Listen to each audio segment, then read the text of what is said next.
Hello everyone, आप सभी का स्वागत है यूपीएससी उत्कर्ष के यूट्यूब सेशन में, जहां पे हम आज जानने वाले हैं कि नेशनल फैमिली हेल्थ सर्वे जो कि 2023-2024 का रिपोर्ट है, ये 6th सर्वे है। इसके रिपोर्ट में कौन कौन से फैक्ट्स हैं जो हमें याद रखने हैं हमारे एग्जाम के पर्सपेक्टिव से, ये इंपॉर्टेंट है। अगर आज यानी 30 मई का आप द हिंदू का पेपर देखते हैं तो उसमें भी इससे रिलेटेड एक आर्टिकल है जहां पे लिखा हुआ है कि 90% of Indian babies are born in hospital. इसका मतलब है कि ये रजिस्टर्ड है और साथ ही साथ पूरा इंस्टीट्यूशनल डिपार्टमेंट इसमें इन्वॉल्व है और ये टारगेट हम 90% तक पहुंच चुके हैं। इसके अलावा पीआईबी में भी इसके सोर्स आपको मिल जाएंगे और यहाँ पे जो भी फैक्ट्स हम पढ़ने वाले हैं वो पीआईबी का ही रिपोर्ट रहेगा। तो आइए पहले इसके बारे में जानकारी प्राप्त करते हैं। जो मिनिस्ट्री इसके लिए काम करती है वो है ministry of health and family welfare. यानी जब भी आपसे ये क्वेश्चन पूछा जाएगा कि हेल्थ सर्वे कौन से मंत्रालय के द्वारा रिलीज होता है, नेशनल फैमिली हेल्थ सर्वे। अब नंबर 6 आ गया है और नंबर 6 जो है वो 2023-2024 के रिपोर्ट से रिलेटेड है। तो ये ministry of health and family welfare के द्वारा इसको रिलीज किया गया है। आज यानी जो डेट हमारे पास है वो 29-30 के बीच में, ठीक है, 29-30 में 2026 को ये हमारे पास नया रिपोर्ट रिलीज हुआ है। This is the date PIB में इसको रिलीज किया गया है। तो यहाँ पे बहुत सारे इंस्टीट्यूशंस हैं वो इंटरनेशनल भी हैं और एक इंस्टीट्यूशन जिसने इसके साथ मिलकर काम किया है वो है international institute of population science. ये एक नोडल एजेंसी है जिसका हेडक्वार्टर मुंबई में है। इसको आपको थोड़ा सा याद रखना पड़ेगा कि ये इंटरनेशनल, इसका नाम है international institution of population science, जनसंख्या के लिए ऑफ पॉपुलेशन साइंस, राइट। तो ये है IIPS, इसने यहां पे काम किया है। ये जो IIPS है इसका जो हेडक्वार्टर है मुंबई में है, राइट। बेसिकली यही है नोडल एजेंसी। अगर आप नोडल एजेंसी देख रहे हैं तो यही है नोडल एजेंसी जिसने यहां पे काम किया है मिनिस्ट्री के साथ मिलकर। कवरेज 715 डिस्ट्रिक्ट का किया गया है। थोड़े बहुत डेटा आपको याद रखने पड़ेंगे कि यहाँ पे 715 डिस्ट्रिक्ट्स हैं। ये सर्वे इतने सारे डिस्ट्रिक्ट्स को, 715 डिस्ट्रिक्ट्स को कवर कर रहा है और साथ ही साथ 6.79 हाउसहोल्ड्स को कवर कर रहा है। तो sample size 6.79 lakh household, 6.79 lakh households को इसने यहां पे कवर किया हुआ है। इसमें क्या क्या देखा जा रहा है? Population, health, nutrition, family welfare की परिवार कल्याण के लिए कौन कौन से इंडिकेटर्स हैं और एविडेंस जो कि इस प्रोग्राम को सपोर्ट कर रहे हैं, डिस्ट्रिक्ट लेवल तक क्या इसका इंप्लीमेंटेशन है, ये यहां पे चेक किया जा रहा है। तो जब हम इंडिकेटर्स को देखते हैं तो इंडिकेटर्स हमारे कौन से हो जाएंगे? एक है हेल्थ, ठीक है, फिर है न्यूट्रिशन, पोषण और फैमिली वेलफेयर। ये हमारे इंडिकेटर्स हैं, यही यहां पे चेक किए जा रहे हैं। अब जो कंपैरिजन है, जो स्टडी कंपैरिजन है, वो नेशनल फैमिली हेल्थ सर्वे 5 जिसका डेटा 2019-2020 का है और नेशनल फैमिली हेल्थ सर्वे 6 जिसका डेटा 2023-2024 का है ना। ये हमारे पास जो कंपैरेटिव स्टडी हम देखेंगे वो ये हमारा ईयर रहेगा। नेशनल फैमिली हेल्थ सर्वे 6 हाईलाइट करता है, इस बार का जो मेन हाईलाइट थीम है वो मैटरनल एंड चाइल्ड केयर पे है। तो जब हम देख रहे हैं, अगर आपसे ये पूछा जाएगा या इसका हाईलाइट क्या है या इसका थीम क्या है, तो बेसिकली ये मैटरनल, इस साल ये मैटरनल एंड चाइल्ड केयर पे है, ठीक है। मातृत्व और जो बच्चा होगा उसके केयर पे ज्यादा ध्यान दिया जा रहा है। ये सर्वे बताता है, बहुत इंपॉर्टेंट नंबर, कि 95.9% जो प्रेग्नेंट महिलाएं हैं उनको ANC मिल रहा है। एएनसी का मतलब क्या होता है? इसका मतलब होता है एनिटल, एनिनेटल। एनीनेटल का मतलब क्या हुआ कि जब बच्चा गर्भाशय में है तो उस समय ही जो केयर प्रोवाइड किया जाता है, या इसको एंटीनेटल केयर कह सकते हैं। एंटीनेटल केयर ये प्रोवाइड किया जा रहा है when the mother is receiving this, यानी कि फर्स्ट ट्राइसेमेस्टर से ये इंक्रीज किया है। पहले ट्राइसेमेस्टर में 70% महिलाओं को ये मिल रहा था, लेकिन अब 76% महिलाओं को ये मिल रहा है। और हम जो फोर ट्राइसेमेस्टर्स होते हैं यहाँ पे, तो उस हिसाब से अगर हम देखेंगे तो उसका भी काफी ज्यादा परसेंटेज इंक्रीज किया है। यही बात यहाँ पे बताई जा रही है कि सारे ट्राइसेमेस्टर्स को मिलाकर जो 95.9% प्रेग्नेंट महिलाएं हैं उनको एंटीनेटल केयर दिया जा रहा है, ये पीआईबी का रिपोर्ट कहता है। साथ में जो इंस्टीट्यूशनल डिलीवरीज हैं वो काफी तेजी से बढ़े हैं। पहले ये 88.6% था, लेकिन जैसे द हिंदू में ये कवर किया गया कि अब 90% प्लस, यानी कि 90.6% जो डिलीवरी है वो अब इंस्टीट्यूशनल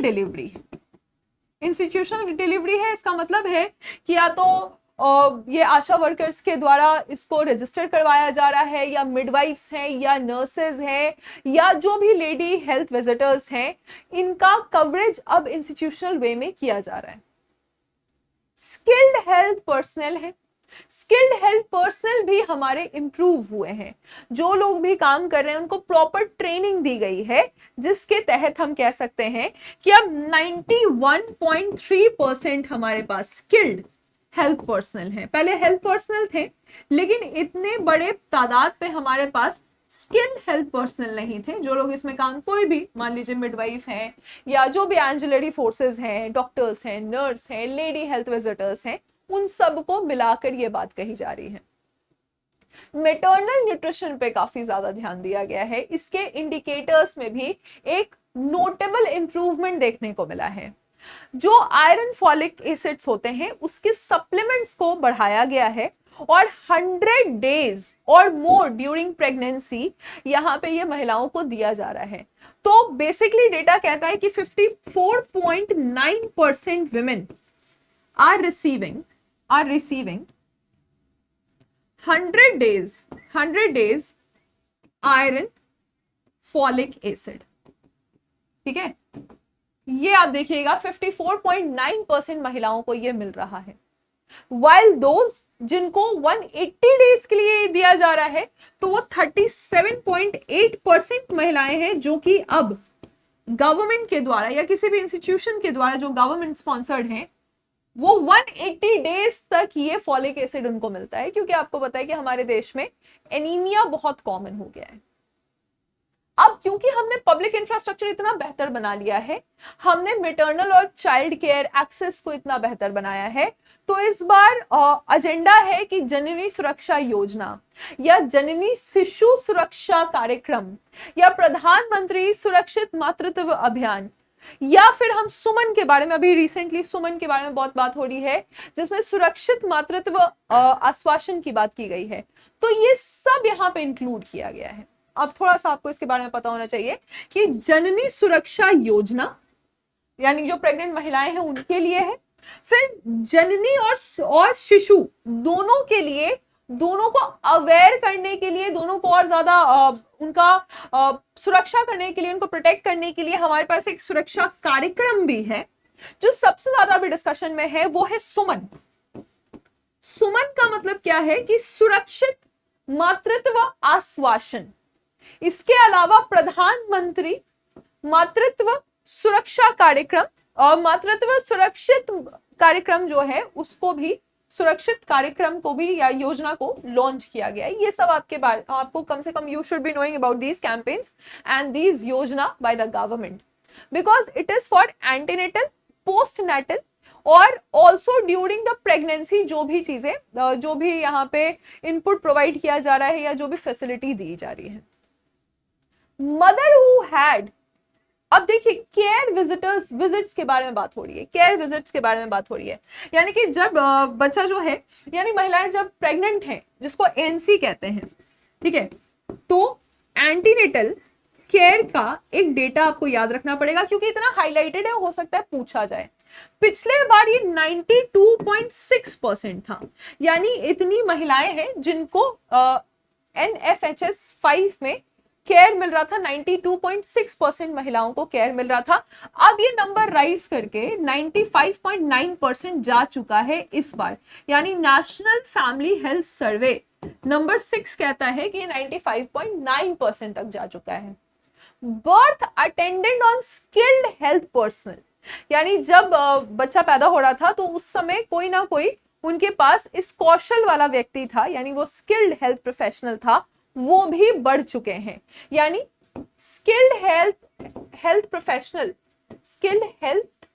प्रोफेशनल या पर्सनल के बारे में ये बात बताई गई है कि जब डिलीवरी हो रहा है, ठीक है, जब डिलीवरी हो रहा है तो पहले ये नंबर काफी कम था, 89.4% था।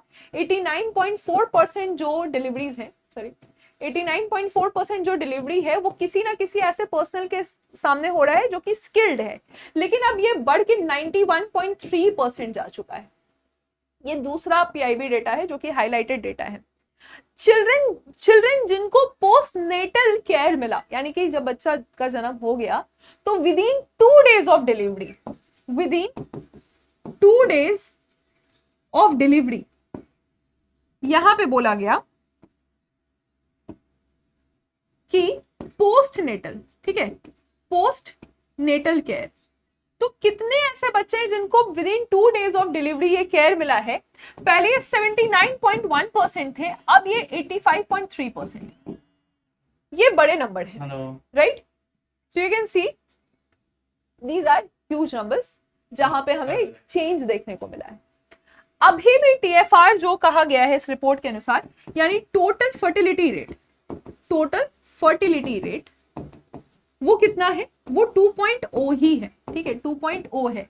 यानी एक महिला जो अब जैसे 15 साल से लेके मेनोपॉज तक जो उनका फर्टिलिटी ईयर होता है उसमें कितने बच्चे को जन्म देती है, तो ये 2.0% है, यानी कि लगभग 2। ऐसे तो ये 1.9 है, लेकिन हम 2.0 याद रख सकते हैं। फिर है कि कितना ज्यादा अवेयरनेस हुआ है कॉन्ट्रासेप्टिक के बारे में। कॉन्ट्रासेप्टिक प्रेवलेंस हमने कितना देखा है, कितने लोग जो हैं वो कॉन्ट्रासेप्टिक का यूज कर रहे हैं, इसके परसेंटेज में कितना ज्यादा चेंज आया है। पहले ये 66.7% था जो कि बढ़ के अब 69.1% हो गया है। क्लैरिटी है? Yes, these numbers are important. Child immunization, यानी जो टीकाकरण लगता है, चाइल्ड इम्यूनाइजेशन, मिशन इंद्रधनुष के अंदर लिस्ट दिए गए हैं कि ये टीका लगना चाहिए।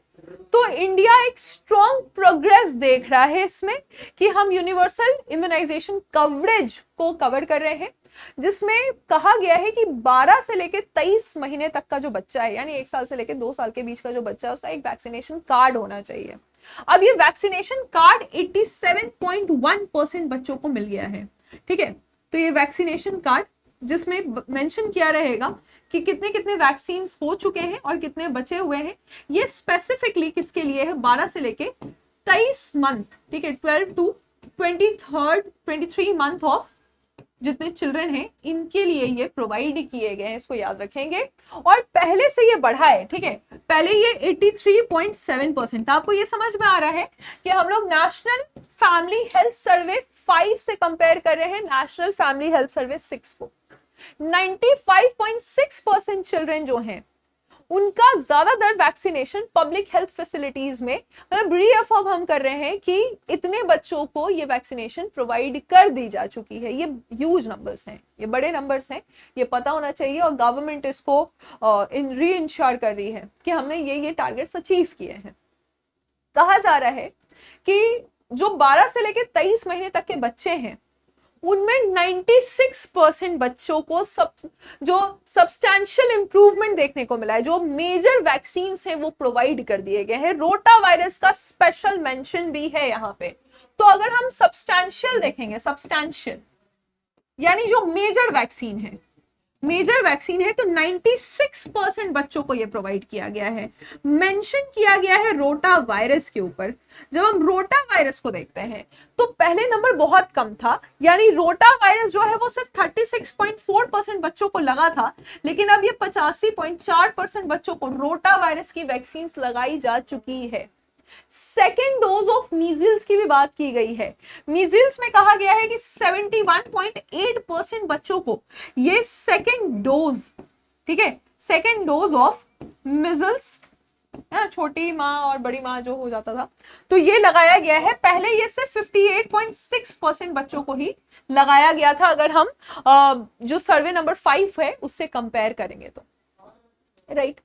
इसके अलावा एक्यूट रेस्पिरेटरी इंफेक्शंस के लिए कहा गया कि सर्वे ने रिकॉर्ड किया है कि एक बहुत ही इम्प्रूवमेंट हमको चाइल्ड हेल्थ केयर में देखने को मिला, जिसमें कहा गया कि जो सिम्टम्स हैं ARI के एक्यूट रेस्पिरेटरी इंफेक्शंस के, वो बच्चों में घटे हैं, है ना, ये भी ध्यान रखिएगा। ARI यानी एक्यूट रेस्पिरेटरी इन्फेक्शंस, पहले ये सिम्टम्स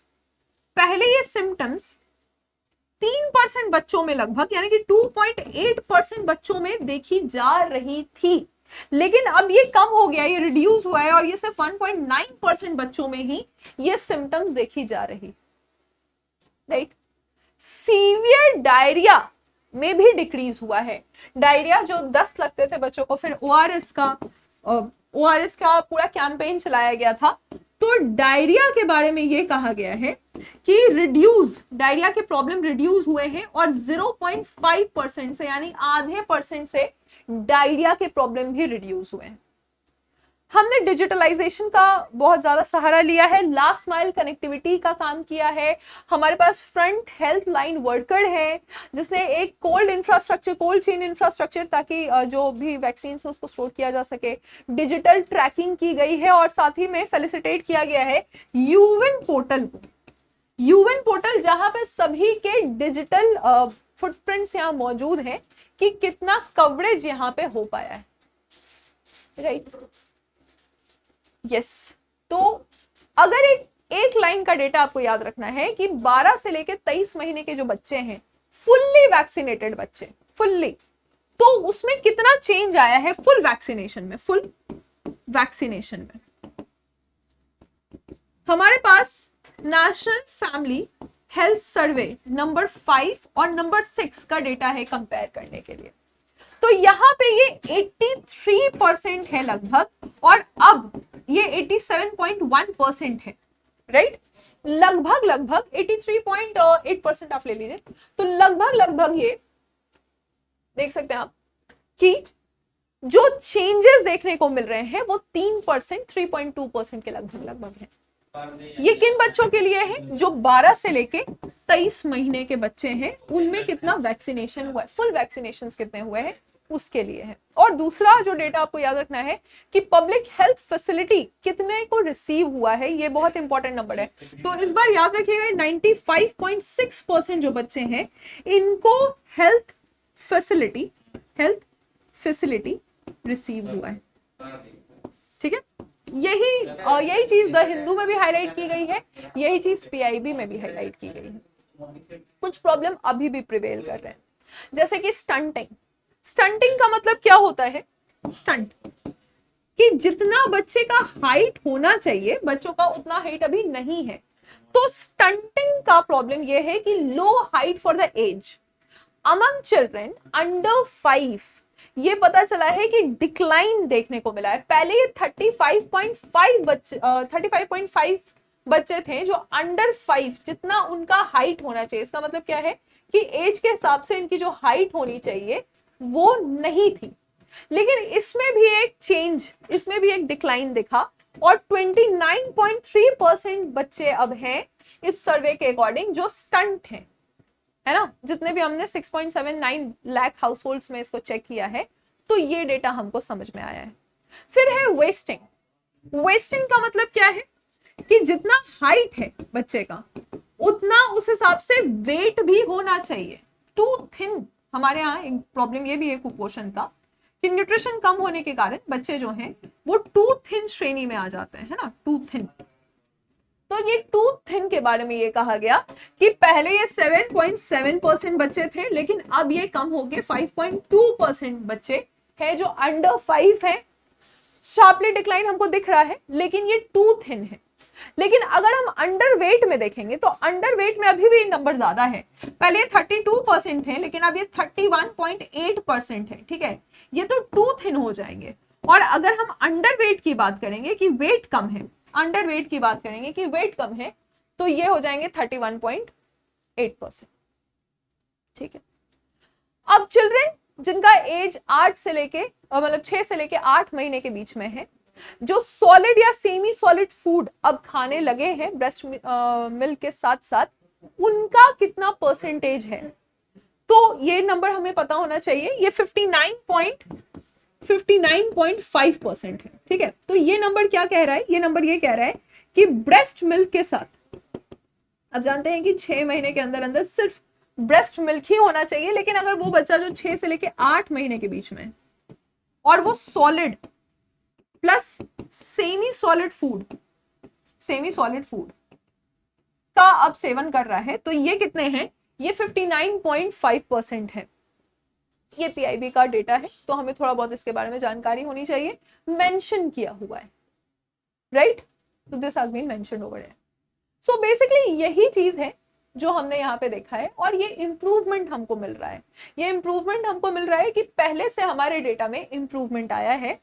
और हेल्थ इंश्योरेंस फाइनेंसिंग की भी बात की गई है, यानी गवर्नमेंट कितना यहाँ पे इन्वेस्ट कर रहा है, हेल्थ इंश्योरेंस फाइनेंसिंग की बात की गई है, right. Household with an usual member, जहां पे कोई ना कोई किसी का बीमा किया हुआ हो। अब देखिएगा हमारे पास यहाँ पे कुछ डेटा है 4, 5 और 6, जो सर्वे नंबर 4 था, तो उसमें कहा गया कि 28.7% ऐसे लोग हैं जिनका ये बीमा किया गया है। पिछले बार का जो डेटा हमारे पास है उसमें 41% लोग ऐसे हैं जिनका बीमा किया गया था, लेकिन इस बार नंबर ज्यादा है, 60%, 60.2% किसी ना किसी घर में कोई ना कोई ऐसा है जिसका ये बीमा किया गया है, यानी कि हमने काफी स्ट्रॉन्ग कवरेज यहाँ पे देखा है, राइट। लास्ट पॉइंट इसका ये है कि women empowerment and financial institutions क्या कर रहे हैं। यानी इस रिकॉर्ड में ये पूछा गया कि जो विमेन का डिजिटल इंक्लूजन है या किसी भी तरह से फाइनेंशियल इंप्रूवमेंट है, एम्पावरमेंट है, तो महिलाएं कितना इंटरनेट यूज कर रही हैं, ये भी इस सर्वे में बताया गया। तो विमेन यूजिंग इंटरनेट, ठीक है, महिलाएं कितना इनका इंक्लूजन हुआ है, तो पता चला कि 64.3% हमारे देश में महिलाएं हैं जो कि इंटरनेट इंक्लूजन, समावेशन इनको देखने को मिला है। महिलाएं जिनका बैंक अकाउंट है या कोई सेविंग अकाउंट है, ये भी नंबर ज्यादा था, 89% विमेन जिनके पास बैंक अकाउंट या कोई भी किसी भी तरह का सेविंग अकाउंट है ना, जन खाता इतना सारा जो खुलवाया गया था। फिर महिलाएं जिनके पास कोई फोन है, मोबाइल फोन है, 63.6% ऐसी महिलाएं हैं जिनके पास फोन है। ये सब बहुत इंपॉर्टेंट डेटा है। फिर यूज ऑफ हाइजेनिक मेथड, जब मेंस्ट्रुअल साइकिल आता है, जो 15 से लेके 24 साल की बच्चियां हैं, उनके लिए पता चला कि अब हाइजीन बढ़ा है, क्योंकि मेंस्ट्रुअल हाइजीन स्कीम्स हमने चलाया, राष्ट्रीय किशोरी स्वास्थ्य कार्यक्रम चलाया गया, प्रधानमंत्री भारतीय जन औषधि परियोजना चलाया गया। इस सब के तहत 79.2% यानी 15 साल से लेके 24 साल की जो बच्चियां हैं, उनमें हाइजीन, मेंस्ट्रुअल हाइजीन, ये हमने प्रमोट किया है। ये पहले भी था, बीच में काफी ज्यादा बढ़ा है, मेंस्ट्रुअल हाइजीन को लेकर बातें यहाँ पे बढ़ी हैं, तो थोड़ा सा आपको पुराना डेटा भी कंपेयर करना पड़ेगा। 77.6% था, जो कि अब जाके लगभग 80% के आसपास पहुंच गया है, इस बार का ये सर्वे बता रहा है, राइट। तो यही इंपॉर्टेंट टॉपिक्स है हाँ, सस्टेनेबल डेवलपमेंट गोल्स के अंदर ये सब कुछ आ जाता है, हेल्थ आ जाता है, जेंडर इक्वालिटी आ जाता है, हाइजीन, वाटर एंड सैनिटेशन आ जाता है। तो बेसिकली यहाँ पे जो आपने डेटा जाना, वो ये सारे डेटा आपके एग्जाम के पर्सपेक्टिव के लिए इंपॉर्टेंट है। और आप देखेंगे कि द हिंदू में ये जो कवरेज है, इवन दो फर्स्ट पेज जो पीआईबी का है वो भी यही बता रहा है जो हमने डिस्कस किया है कि कितने बच्चों को वैक्सीनेशन मिला है, पब्लिक हेल्थ फैसिलिटी मिला है, रोटा वायरस ऑलमोस्ट डबल हो गया है। उसके बाद आप देखिएगा फुल इम्यूनाइजेशन कवरेज कितना है, स्टंटिंग कितना है, वेस्टिंग कितना है, कौन कौन से स्कीम्स, हमने जो अभी बात किया कि प्रधानमंत्री जन औषधि योजना, तो उसके बारे में ही फर्स्ट पेज पीआईबी का दिखा रहा है। और द हिंदू में भी फर्स्ट लाइन यही है कि 90% जो बच्चे हैं वो अब हॉस्पिटल में वो पैदा हो रहे हैं या फिर किसी ना किसी ऐसे सुपरविजन में आ रहे हैं जो कि स्किल्ड हेल्थ प्रोफेशनल है, पर्सनल है। तो ये सारा डेटा हमने यहाँ पे कवर किया है। होपफुली आपको टॉपिक समझने में ज्यादा आसानी है। ये जो क्लास है वो इसलिए बनाया गया है ताकि जब भी आप इस तरह के आर्टिकल्स पढ़ें या पीआईबी के न्यूज पढ़ें तो उसमें आपको समझ में आए कि कौन सा डेटा हमें ग्रास्प करना है, कौन सा डेटा हमारे लिए इंपॉर्टेंट है। और यही यहाँ पे करने की कोशिश की गई है। रोज सुबह 8 बजे करंट अफेयर्स की क्लास होती है, उसको आप बिल्कुल रेगुलरली देखिए और यहाँ से आपके प्रीलिम्स के ज्यादा क्वेश्चन बनेंगे, मेंस में आप ये डेटा कोड कर सकते हैं। थैंक यू, जय हिंद।